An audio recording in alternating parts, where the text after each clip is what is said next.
할렐루야. 우리가 예배가 무너지지 않도록 내 개인의 예배 신앙이 무너지면 예배 자리에 못 나옵니다.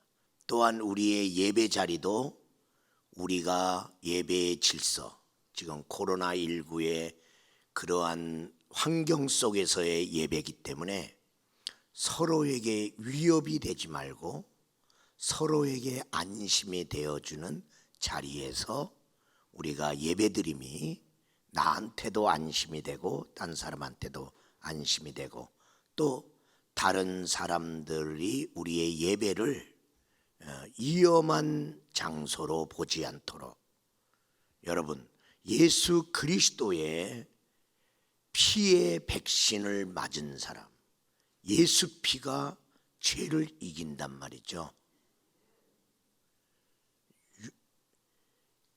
출애굽할 때 예수님의 피를 상징하는 유월절 어린 양의 피가 그 땅의 모든 장자를 죽이는 죽음의 천사가 못 들어오는 그런 피의 방어벽이 세워진다는 것이죠.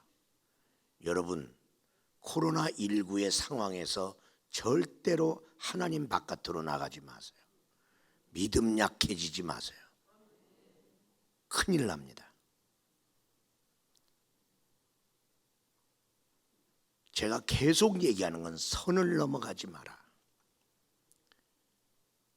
하나님의 사람들 건드리지 마라.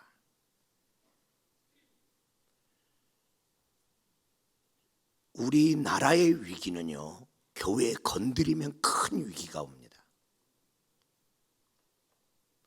왜냐하면 하나님의 땅이기 때문에 그래요. 하나님의 땅이기 때문에 그래요. 우리 한국 땅의 미국 대사관은 미국 땅입니다. 거기에 함부로 들어가면 걸립니다. 하나님의 교회는 하나님 겁니다. 어떤 권세도 함부로 건드리면 안 됩니다. 교회 안에 다니는 우리도 마찬가지고 교회 바깥의 사람도 그렇습니다. 많은 무상을 느끼는 일들이 갑자기 일어나고 있습니다. 우리가 주 안에 있다는 게 얼마나 감사한지. 할렐루야. 제가 여러분이 순종하기 때문에 제가 교회의 보호와 성도 한 사람 한 사람의 보호와 이 나라의 보호를 위해서 기도하고 있습니다. 이 나라가 여러분이 생각하는 대로 안 돌아가도 하나님의 뜻대로 돌아간다는 것은 믿으시기 바랍니다. 어떤 악한 자의 뜻대로 되지 않는, 어떤 사람은 차별금지법을 국회에 발의하는 것을 자기가 대표 발의자가 된 것을 영광스럽게 생각한다는 사람이 있습니다. 그게 영광이 되는지 그게 천추의 한이 되는지는 그 하나님의 행하신 일 이후에 우리가 경험해야 됩니다. 하나님께서 역사 가운데 정말 살아계시다는 사실을 기억하고, 그러면서도 우리가 예배가 어떤 흠잡히지 않도록 우리가 서로 승리하며 나가기를 주의 이름으로 축원합니다. 우리가 믿음의 한 걸음이 중요합니다. 믿음의 한 걸음. 오늘도 성령님을 잊고 믿음의 한 걸음씩 주님의 계명을 따라 하나님 사랑, 이웃 사랑으로 우리가 순종의 걸음을 걸으며 나가기를 바라면서, 오늘 유대 광야, 제가 여러분을 성지에 가면 정말 다 귀하고 다 보여주고 싶고 다 같이 가고 싶은데 그 중에 하나가 광야입니다. 광야를 가서 체험하라. 광야를 가서 체험하라. 그래서 저는 광야에 대해서 갈 때마다 여러 가지 하나님의 인사이트를 하나님이 어떻게 주고 있는가, 그 중에 오늘 광야로 들어갑니다. 광야로 들어갑니다. 자, 한번 보겠습니다. 유대 광야. 유대 광야의 큰 틀에서 우리가 저번에 출애굽하면서 첫 번째 수르 광야로 들어갔죠.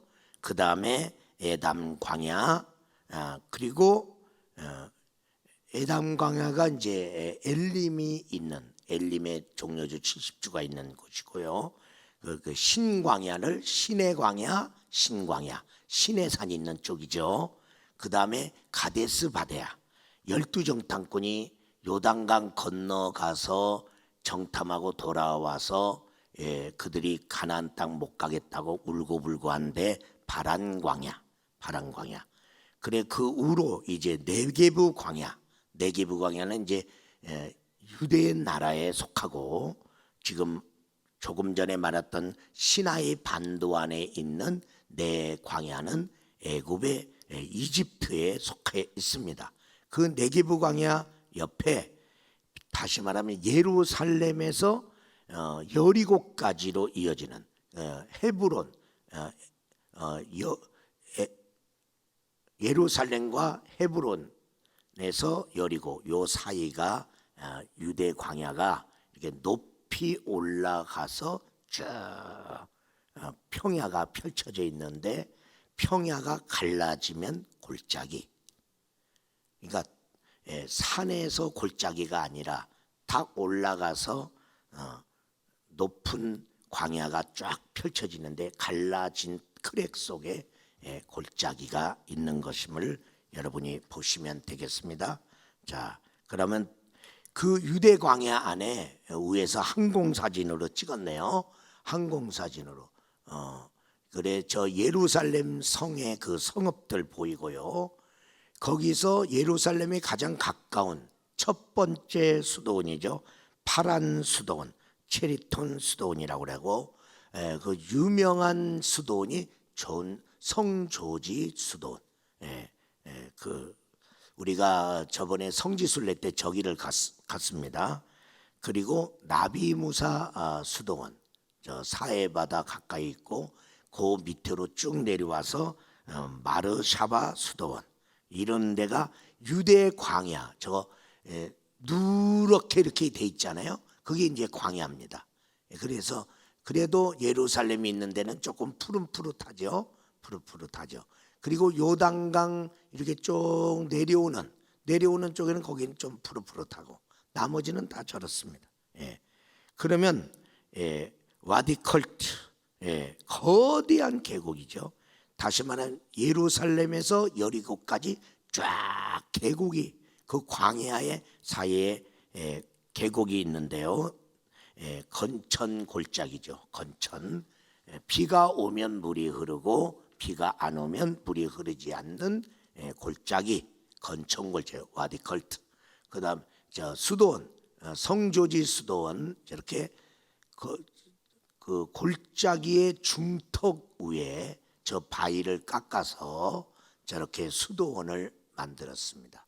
수도원을 만드는데 그 유명한 수도사 코지바라고 하는, 코지바의 조지라고 하는 이 믿음의 용사인데, 이 믿음의 용사인데 요르단 지역에 가면 그 교회 안에 그 바닥에 모자이크가 돼 있고, 그래 성조지, 저 사람이 사탄의 머리에다가 칼을 꽂는 그런 모습의 장군의 모습, 그런 모습으로 나오는 사람입니다.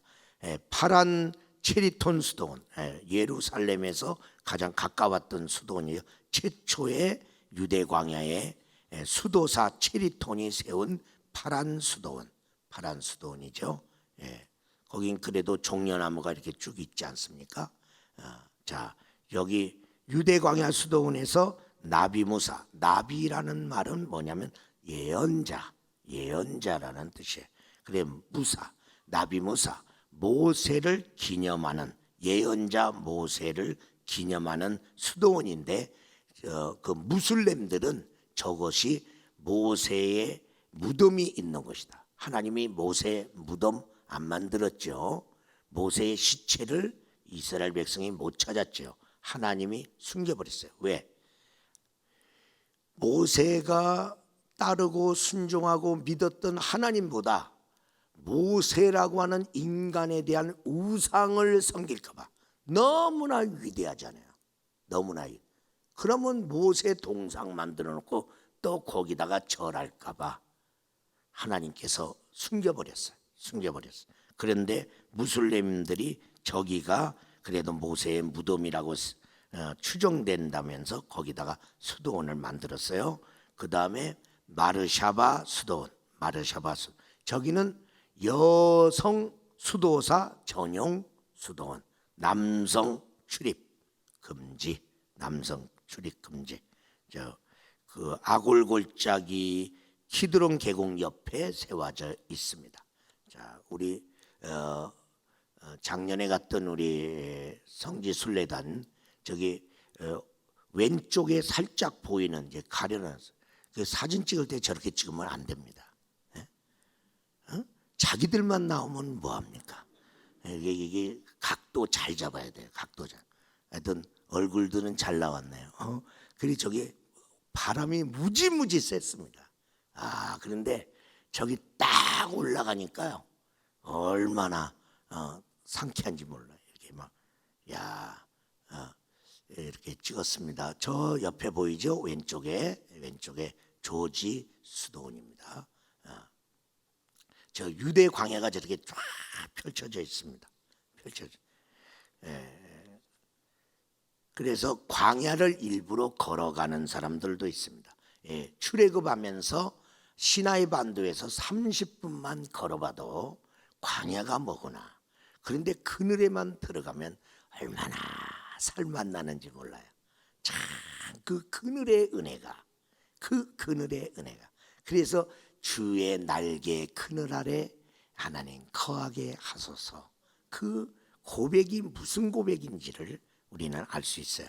자, 저렇게 이제 비가 안 올 때는 저렇게 이제 바짝 말라 있는 와디 오구의 건기의 모습, 건천이라고 그래요. 건천. 그런데 저 비가 오면 저렇게 흐르죠. 저렇게 흐르는 와디 컬처.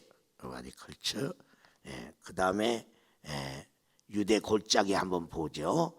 저기 와디 컬처의 선한 사마리인이 예루살렘에서 여리고로 가던 배경의 골짜기, 강도 만난 골짜기의 전형적인 모습입니다. 왜? 광야 우로 가면 아까 보셨죠? 저런 식으로 가려면 얼마나 뜨거워요. 뭐 가릴 데도 없고 나무도 없잖아요. 그래서 저 광야를 지나갈 때 저렇게 골짜기로 길이 있습니다. 골짜기로 가면 이게 그늘이 젖이거든요. 그런데 저 골짜기에 흠이진 곳에 강도가 옛날에 문경세제를 다스리던 산적 두목처럼 그런 때 이제 그런 요소의 강도들이 이렇게 있습니다. 거기 이제 광야 가운데 선한 사마리아인이 그 강도 만난 이웃을 데려갔다는 추정되는 여인숙, 저런 여인숙이 이제 저렇게 중간 지점에 이제 광야길을 가다가 쉬어야 되니까 저런 중간에 이제 여인숙이 있습니다. 우리나라에 그 대천봉 올라갈 때도 중간에 혹시나 이제 정상까지 갔다가 내려오지 못할까봐 중간에 있고요, 정상에도 있고요. 그렇게 해서 이제 산악인들이 중간에 힘들면 쉬고 갈 수 있는 공간을 만들어 놓는 것처럼 저런 여인숙들. 저 유대 광야에서도 살고 있는 사람이 있었으니 베두인족. 저들이 양을 치면서 저렇게 사는데 저렇게 이제 언덕 위에 있는 것 같으면서도 꼭 건천 옆에 아니면 산이 이렇게 있으면 이렇게 조금 내려오는 그런 옆에다가 쳐요. 왜? 비가 오면 그쪽으로 물이 흐르거든요. 그 물이 흐르는 걸 그들이 받아요. 흘러오는 걸 했고, 그래서 그 물을 잘 보관해서 또 다시 비가 올 때까지 그걸 사용하기도 하고, 그렇게 해서 저기서 살고 있습니다. 살고 있습니다. 그 광야에서의 양떼를 몰고 있는 모습입니다. 자, 그 유대 광야는 밤에 가야 또 멋있습니다. 선교사님하고 저번에 그게 나가지를 못했는데, 그 선교사님은 가끔 거기 유대에 있을 때 밤에 사모님하고 30분만 가면 되니까 예루살렘에서 쫙 이제 코란도를 몰고 딱 가면 그 광야에 가서 딱 누워 있으면요, 그 광야에서 보는 하늘의 그 야경이 얼마나 아름다운지. 인생이 캄캄함이 찾아왔을 때 여러분 누워서 하늘을 봐야지. 자기 인생 주변에 캄캄한 것만 보면요, 살 길이 없는 거예요. 정말 나는 사방이 막혔다. 그럴 때 누워서 하늘을 보세요. 저 광야의 축복 중에 하나가 밤하늘입니다. 밤하늘. 이게 밤이 되면 선선하고, 그래서 저 베두인족들이 저렇게 이제 지금 이렇게 살고 있는 불빛이 좀 보이는데, 아브라함이 자식이 없을 때 하나님은 광야로 아브라함을 불러내서 하늘을 바라보고 밤하늘에 별을 세어보라. 너의 자손이 저와 같이 많으리라. 네가 받고 있는 모래를 네가 셀 수 있느냐? 셀 수 없나이다. 너의 자손이 모래알같이 많으리라. 하나님이 축복합니다. 여러분, 광야에서는요, 사람의 위로가 별로 도움도 안 되고요, 사람의 위로가 없습니다. 사람은요, 인생이 광야길로 들어가면요, 다 떠납니다. 내 주변에 왜 있었던 사람이 다 떠났나요? 너 광야에 들어갔구나. 그렇게 생각하시면 돼요. 내 인생길의 사방은 왜 이렇게 캄캄하나요? 너 광야에 들어갔구나. 거기서 울고 불고 낙심하지 말고 너 이때 하늘의 하나님을 구하라. 하나님을 구해야 그 하나님의 은혜. 여러분, 한 여자는요, 자녀의 떡을 구하지 못하고 부스러기 같은 떡을 구했어요. 주님이 주시는 부스러기만한 떡 하나가 그에게는 잔이 넘치나이다가 된 거예요. 여러분, 어려울 때 주님의 찾아오심, 주님의 그 부스러기 같은 은혜가 죽을 자리에서 살게 하는 거예요. 광야, 저 광야에 늘 들락거리던 사람이 누구예요? 다윗. 그냥 딴 데 갈 수가 없어. 사람 사는 대로 갈 수가 없어. 그래서 저 광야만, 이 광야 저 광야, 이굴 저굴 전전하면서 도망자의 신세로 모세가 돌아다녔죠. 그러면서 저 광야에서 그에게 하나님을 힘입어 그에게 많은 시편이 나오잖아요. 시편이. 그러면서 인생이 무엇이간데 주가 그를 기억하시고, 만상을 만드신 그 하나님, 그 하나님이 나 같은 게 뭔데 나를 돌아보시나이까. 나를 그러면서 하나님을 힘입어서 살면서 저 광야에서 노래가 막 나죠. 우리가 저 성조지 수도원에서 이제 여리고로 가면서 이제 광야에서라는 노래를 우리 김기훈 선교사 앞으로 들으라고 그래가지고 차 안에서 그 광야에서 노래를 들으면서 정말 내가 살다가 길이 없을 때, 길을 가다가 지쳤을 때 그 광야에 나타나 주시는 그 하나님의 은혜, 그 하나님이 나의 길 되시고 나의 힘 되시고 위로가 되시는, 여러분, 광야에 축복이 있습니다. 그 축복이 여러분 것 되기를 주의 이름으로 축원합니다. 자, 하나님의 말씀을 보겠습니다. 누가복음 10장, 우리가 30절부터 보겠습니다. 30절부터 37절까지 30절에서 예수께서 대답하여 이르시되 어떤 사람이 예루살렘에서 여리고로 내려가다가 강도를 만나매 강도들이 그 옷을 벗기고 때려 거의 죽은 것을 버리고 갔더라. 마침 한 제사장이 그 길로 내려가다가 그를 보고 피하여 지나가고 또 이와 같이 한 레인도 그곳에 이르러 그를 보고 피하여 지나가되 어떤 사마리아 사람은 여행하는 중 거기에 이르러 그를 보고 불쌍히 여겨 가까이 가서 기름과 포도주를 그 상처에 붓고 싸매고 자기 짐승에 태워 주막으로 데리고 가서 돌보아 주니라. 그 이튿날 그가 주막 주인에게 데나리온 둘을 내어주며 이르되 이 사람을 돌보아 주라. 비용이 더 들면 내가 돌아올 때에 갚으리라 하였으니 내 생각에는 이 세 사람 중에 누가 강도 만난 자의 이웃이 되겠느냐. 다 같이 이르되 자비를 베푼 자니이다. 예수께서 이르시되 가서 너도 이와 같이 하라 하시니라. 아멘. 여러분, 우리 교회 표가 뭡니까? 하나님 앞에 하나님 사랑이죠. 이웃 곁에 이웃 사랑, 세상을 향해 가는 교회, 세상 속에서 사명을 감당하는 삶의 모습을 보여라.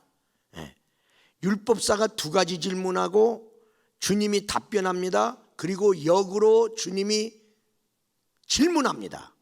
누가 강도 만난 자의 이웃이냐.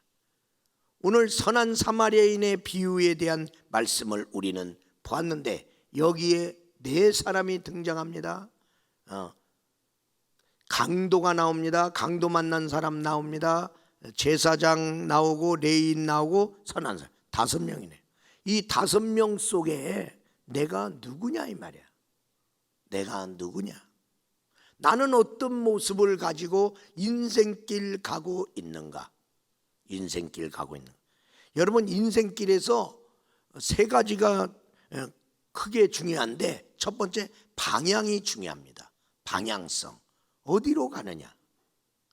지금 이 사람은 예루살렘에서 여리고로, 영적으로 이렇게 우리가 비추해 볼 때는 예루살렘은 성전이야. 여리고는 환난받은 장소입니다. 그런데 왜 성전을 점점 멀리하면서 환난의 장소인 여리고로 가느냐는 거야. 그러다가 개인적으로 강도를 만난 것이죠.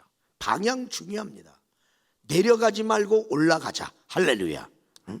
방향 중요한 것입니다. 그 다음에 그 인생길에서 누구 만났냐 이 말이에요. 누구 만났냐 이 말이에요. 여러분, 강도 만나면 뺏기는 역사와 죽는 역사와 소망이 사라져요. 그런데 선한 사마리아인 만나니까 살잖아요. 무관심한 사람 만나니까 상처가 더해지잖아요. 내가 누구를 만나느냐. 광야길에서, 인생길에서 이 만남이 중요해. 그러니까 여러분 기도하셔요. 주님, 오늘도 하나님이 예비한 사람을 만나게 해주세요. 만날 필요가 없는 사람 안 만나게 해주세요. 여러분, 코로나가 있어요. 그런데 코로나 만나지 마세요. 내 주변에 오지 마라. 예수 이름으로 선포하세요. 나는 너 필요 없다. 필요 없다. 선포하세요. 그래서 만나야 될 사람. 그리고 나는 이웃에게 어떤 사람으로 살아가야 될 것인가? 내 삶을 결단해야 돼요. 나는 어떤 사람으로 살 것인가? 인생길에서 주의 계명을 따라 어떻게 살 것인가? 그러면 첫 번째로 강도가 나와요. 이 강도는 자기 자신을 극도로 유하기 위하여 다른 사람을 해치면서까지 자기를 위하는 사람, 강도. 다 우리는 이기적인 마음이 다 있어요. 그런데 우리가 절제하잖아요. 법도 있고 양심도 있고 신앙도 있고. 그래서 나를 위해서 살고 싶은데 그래도 이러면 안 되지 하고 이게 제동장치. 여러분, 좋은 자동차는 엑셀에다 밟으면 잘 나가는 자동차가 잘 나가는 좋은 자동차가 아니에요. 밟으면 잘 나가되 브레이크가 고장나면 안 되는 자동차, 브레이크가 없는 자동차 절대로 타면 안 됩니다. 뭐 비싸냐 뭐하냐 그거 절대로 그 차 타면요 브레이크가 없기 때문에 반드시 대형사고 납니다. 대형사고. 그런데 이 강도는 남을 해치면서까지 자기의 이익을 위해서 사는 걸 꺼리낌 없이 하는 사람이야. 오직 자기의 즐거움, 이익, 행복만을 위해서. 그의 삶 속에는 이웃에 대한 동정심이 하나도 묻어있지 않습니다. 이 사람이 제발 내 물질만, 재물만 가져가고 나는 해치지 마세요. 그리고 나 그래도 여기서 광야인데 내가 그래도 가다 보면 그래도 차비는 남기고 가세요. 무슨 얘기도 했을 거 아니요. 그리고 왜 인생을 그렇게 사냐고, 제발 그렇게 살지 말라고 또 말을 했는지도 몰라. 제가 알고 있는 어떤 목사님 어느 날 자다 보니까 도둑놈이 들어왔어. 칼 갖다 놓고 다내놔 선생님 왜 이렇게 사십니까? 아이고 하여튼 목사님들도 참 개버릇 자기 버릇 개 못 줘. 아니 강도를 앞에 두고 또 설교를 하네. 그러면서 이렇게 귀하신 분이 왜 이렇게 이런 일을 하시냐고, 그게 뭐가 필요하냐고 그래갖고 다 내주고 저 안 볼 테니까 가세요. 그래서 살았다고 그러더라고. 재밌어요. 그래. 하여튼 이 강도는 동정심이 없어요. 늘 이웃 것을 탐내고 노리는 사람이야. 여리고로 가는 골짜기는 강도의 길목입니다. 두 번째는 강도 만난 이웃. 상처 입은 것이죠. 돌봄이 필요한 사람이죠. 여러분 인생길에서 작게든 크게든 강도 안 만난 사람이 있냐고. 강도인 줄 몰랐는데 강도네. 여러분 내가 상처 나한테 주지 않을 사람인 것 같은데 상처를 줬네요. 이런 경우가 많습니다. 여러분 상처 입으면 돌봄이 필요합니다. 도움이 필요합니다. 도움이 필요합니다. 여러분 우리는 다 도움이 필요하고요, 싸매미 필요한 존재입니다. 오늘 내가 누군가를 돌보고 싸매준다면 어느 날 누군가가 내가 싸매미 필요하고 돌봄이 필요할 때 도와줍니다. 나도 언젠가는 도움이 필요하다는 것이죠. 그런데 오늘 여기 성경에 보니까 이제 사랑이 필요할 이 대상을 사랑의 대상으로 여기지 않고 지나간 사람이 제사장, 레인, 유대인이죠. 강도 만난 사람도 유대인이죠. 같은 동족이에요. 근데 그러면 이 사람은 직분자예요. 그러면 하나님을 열심히 충성되게 이렇게 섬기는 사람인데, 이 사람은 자기 일에만 몰두하는 사람. 자기 일에만 몰두해. 다시 말하면 사랑을 하더라도 모든 사람의 상처 입은 사람은, 내가 돌봄이 필요한 사람, 그 사람이 누구든지 돌봐주는 게 아니라 안 돌봐주는 거예요. 왜냐하면 자기가 도리어 피해를 입고 자신이 상처를 입고 자기 스스로가 혹시나 어려워질까 봐 이 사람 돕다가 또 강도가 나타나면 나도 피해를 볼까 봐 도망가는 것이죠. 도망가는 거예요. 그러면서 유대인들은 유대인들은 이방인들을 사랑의 대상에서, 구원의 대상에서 제외시켰습니다. 그들과 식사도 같이 안 합니다. 다 자기 말하면 자기 기준의 사랑을 했단 말이죠. 자기 기준의 사랑. 그러니까 자기의 기준에 안 맞는 사람한테는 사랑 안 하는 거야. 엄격해요. 따뜻함이 없어요. 이 율법적인 사랑은 자기중심적인 사랑인데 자기의 의를 드러내기 위해서 섬기는 거야. 그러니까 어떤 섬김이 나오는데 왜 저 사람이 섬기나 했더니 자기를 돋보이려고, 나도 이렇게 사랑이 많은 사람인 거 보여주려고. 예수님의 사랑은 복음적 사랑인데 이것은 타인의 허물을 덮어주고 타인의 상처를 싸매주는 사람.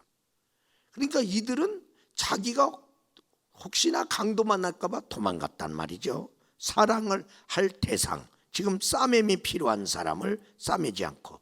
그때 우리 예수님은 이웃의 개념을 새롭게 세우고 있잖아요. 누가 강도 만난 자의 이웃이냐 말이야.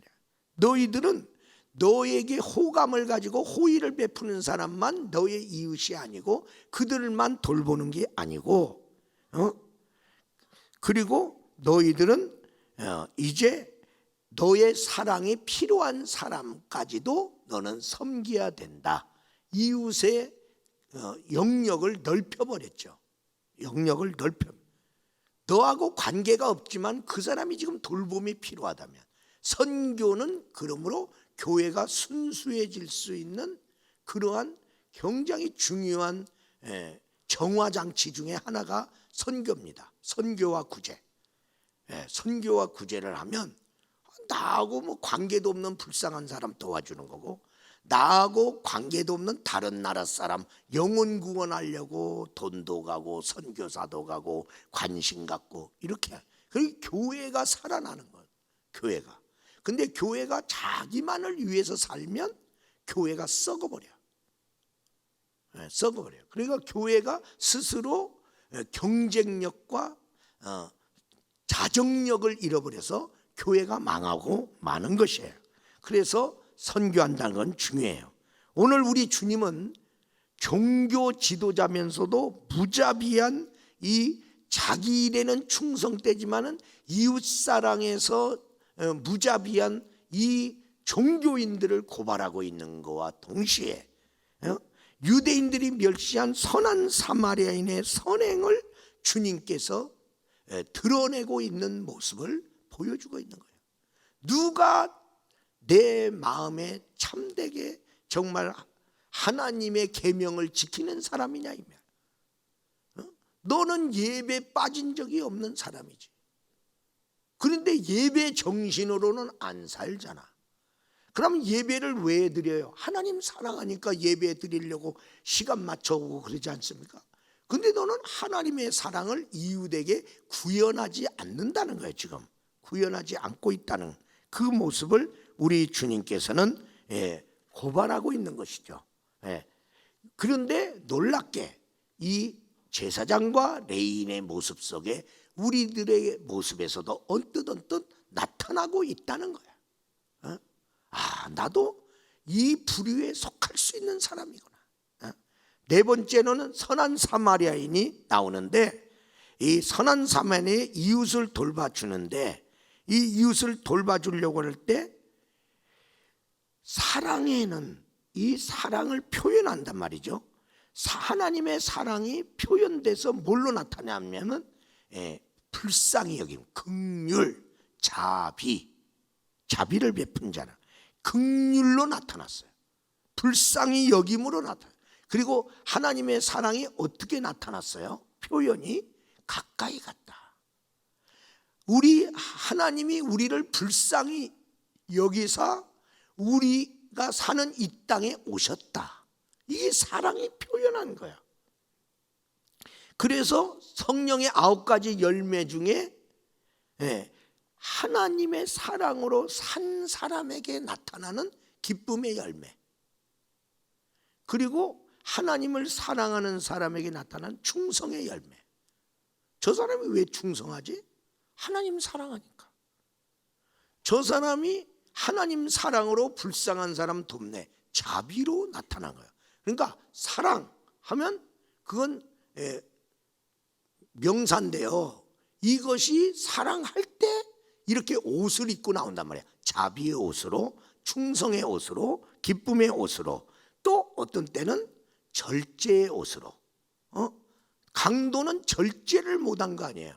남의 것도 나한테 필요하면 뺏어 갖고 오는 거 아니에요. 이 사람은 하나님의 사랑에 못 나타난 거죠. 우리가 다른 사람 것을 내가 뺏지 않는 거, 훔치지 않는 거, 그 사람 사랑하는 거예요. 화평, 하나님의 사랑이죠. 그래서 하나님의 사랑으로 산 사람의 삶의 열매. 그런데 이렇게 살려니까 사랑에 그냥 그렇게 살면 되겠구나, 여러분 그렇게 삽시다, 뭐 그래서 사라지는 게 아니라니까요. 그걸 누가 몰라서 안 살아. 근데 사랑에는 세 가지 장애물이 있다.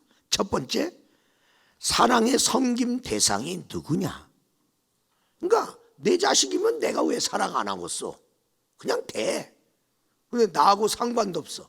근데 내 마음에 또 안 들어. 근데 그 사람이 상처 입었대. 그 사람이 돌봄이 필요하대. 내가 이거 사랑해야 되나 말아야 되나. 제사장과 레인의 고민이 그 고민이었어요. 이것에서 내가 관심도 없는 사람한테 내가 이렇게 사랑해야 되나? 이 장애물을 못 넘어가면 강도 만나서 지금 도움이 필요한데도 버려두고 지나간다 이 말이에요. 거기서 1차적으로 실패하게 된 거예요. 두 번째로는 그냥 사랑하라면 하겠는데 주막집에 갔다가 여관비 줘야 돼. 자기 거기 포도주와 기름을 쏟아서 자기 거고 자기가 필요해서 갖고 다니는 건데 그걸 그 사람한테 허비해. 그리고 갔다 오면 더 필요한 부비가 있으면 내가 그 경비를 대주리라. 대가 지불의 불량에 갈등이 오는 거야. 이 사람을 내가 돌봐주다 보면 내 돈이 들어가네, 내 시간이 들어가네, 아이고 나 힘드네, 아이고 그냥 교회 그냥 쉥 하고 내 차 타고 오면 되는데 아이고 저 다리 불편한 사람 그래도 내가 이렇게 조금 돌아서 그 사람 모시고 내가 교회에 와야 되네. 대가 지불이 나오는 거예요. 그러니까 대가 지불을 안 하고 싶으면 사랑이 안 되는 거예요.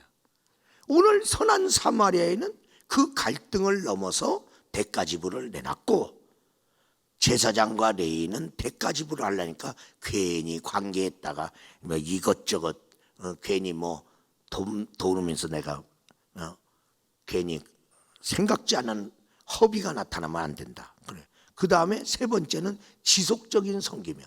한번 일시적으로 섬기려고 하면 그래도 큰맘 먹고 한번 해보자. 그게 돼. 그런데 이 사람이 빨리 자기가 못 쓰네. 또 가야 돼?